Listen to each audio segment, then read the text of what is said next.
hydrophobic collapse is the fundamental process in protein folding when amino acids cluster to the inside of the protein, which brings up the hydrophobic effect, which is the separation or inclusion of non-polar molecules or substances from water.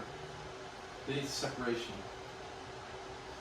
So when proteins fold, they go through an intermediate state, which is a transit species within a multi-step reaction of a mechanism. So like how there's the primary, secondary, tertiary proteins, and then they end in a native state, which is the most stable and functional conformation state. So some proteins need chaperone hydrophobic properties. And so chaperones are proteins that guide other proteins along proper folding pathways. So the primary structure is when the amino acid sequence is like what we saw in class when it was just one singular line of amino acids.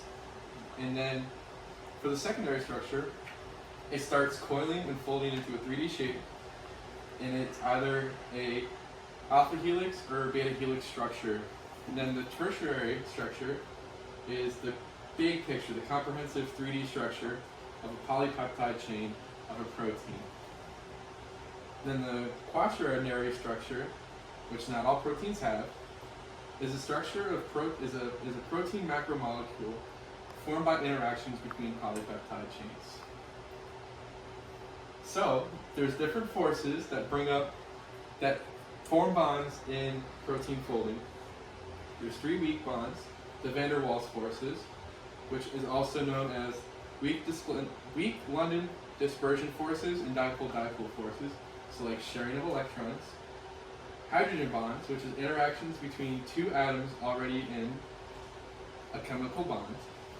And ionic bonds, which is a chemical bond with transfer of electrons. And a disulfide bond, which is in most but not all, which is a covalent oxidation of a sulfur hydride group to a cysteine side chain. So, yeah, cool. So in protein folding, there's local interactions, which are making a relatively small contribution to the energy of the negative state, and then long-range interactions, which are like 4 to 10 like amino acids apart, and make long-term connections. So like helps like the big folds and stuff. And so the energy landscape shows how a system of energy of a collection, typically a collection of atoms, as a function of their position. So like as things like fold and energy changes, it kind of like is a way to visualize it, which is usually in like the form of a light. I don't know. Then misfolding, which is very common, which leads to aggregation, which just is like where all of like the clumpy misformed proteins just like come together. And that's protein folding in a nutshell, everyone.